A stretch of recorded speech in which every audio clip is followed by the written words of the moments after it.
Hey guys, Davor here from Tennis House.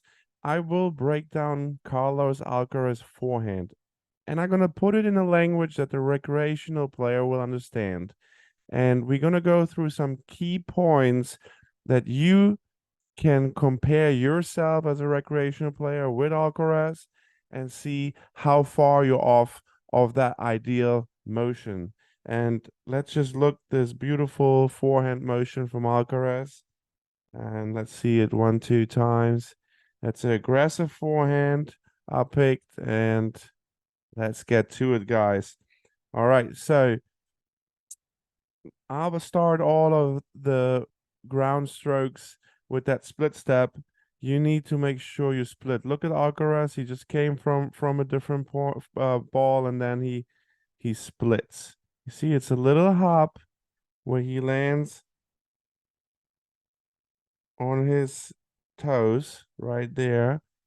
And now, as soon as he lands, he knows where the ball is going. As you can see here, he's starting to go into the rotation already. Okay, so I want you to pay attention now on a few things. The first thing I want you to look at is Alcaraz's left hand. Look what his left hand is doing. It stays on that racket all the way till now. Now they separate. And this is one thing when you look at recreational tennis, the take back like Carlos does. Yeah, all right. So that's a very high take back, obviously, right? As you can see, this is high. There are a lot of lower take backs, but they're all kind of around, I would say at least shoulder level on the turn with the racket. Okay.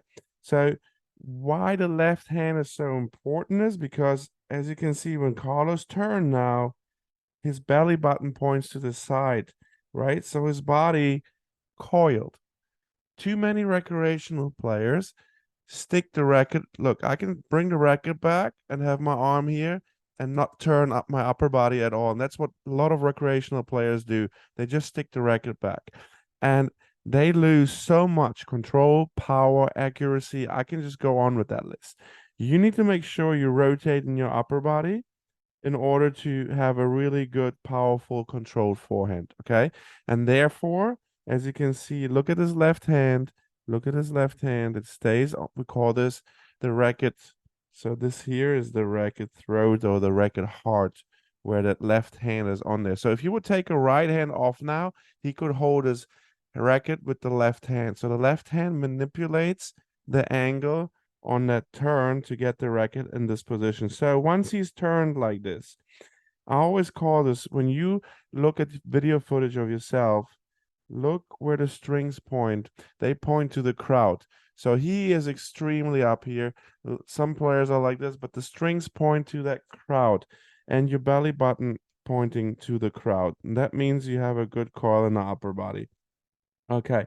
And you can see right now too, all the weight right now is on that back leg.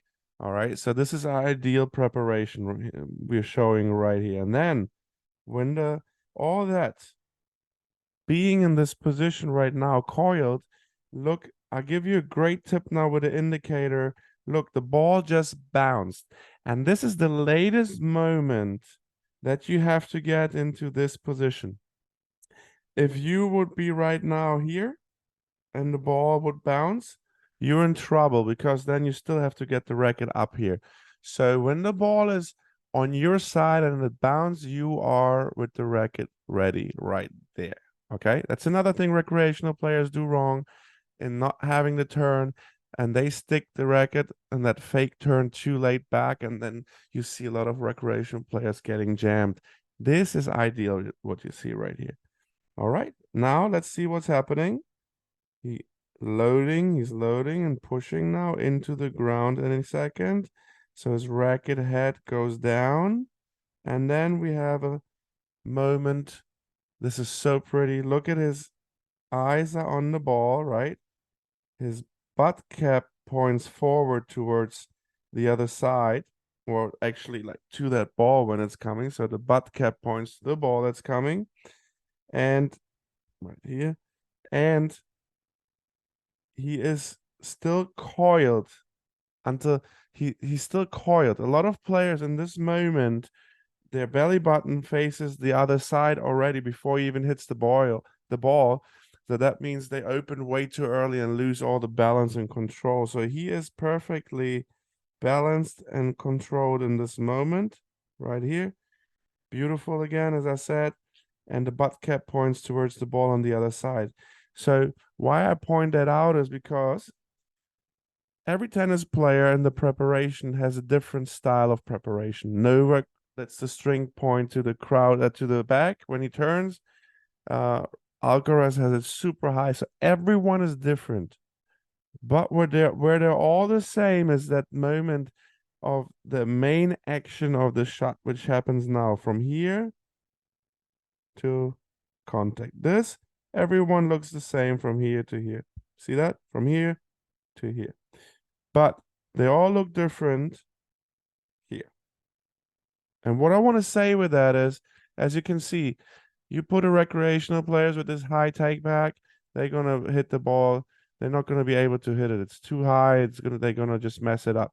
And everyone looks different. The key is that you get your racket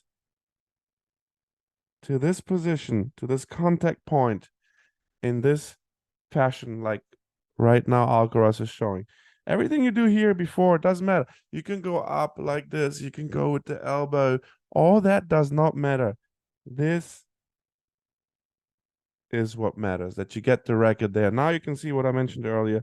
Now his body is open at contact, so he uncoiled perfectly to the point of contact, and you can still see his eyes are on the ball in this moment, and the contact is beautifully in front of him right here. But that's another thing when recreational players hit that ball, their contact is too close to them. So this contact is about a half a foot in front of him. And then look at the follow through. A lot of players right now would just spring and windshield wiper that forehand. But as you can see with Alcaraz now, he goes through that ball. So he goes this way. So he goes first through the ball and then he goes around right there. And then the finish again, it depends what kind of shot you hit and where you are, but you can see how nicely he let the racket go through that ball. And there are three phases of the racket head. One, as you look right now, the racket head is right here behind the ball. At contact, the racket head is with the ball, and after the racket head has to take over. If you do that fluently, then with fluidity, then you have a beautiful shot like Alcaraz right here. Look how he shifts his weight into the shot. So nice preparation weight on the back leg, and then he sets the front foot and pushes into the ground. As soon as he pushes into the ground right now and extends his leg, his racket will fall into this position called the leg face right here. Similar like to the serve.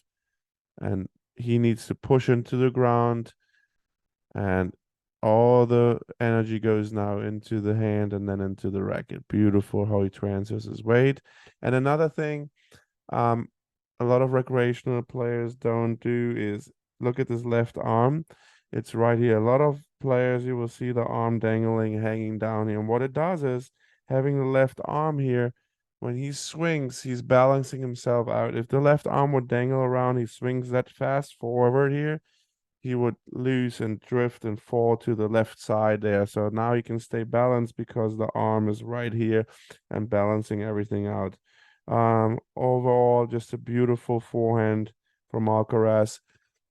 I hope you found a few things useful in this video to implement and improve in your game. We had the coil, the contact point, the leg phase, the follow through, and I hope, as I said, find one, two things you like, and that should improve your game, guys.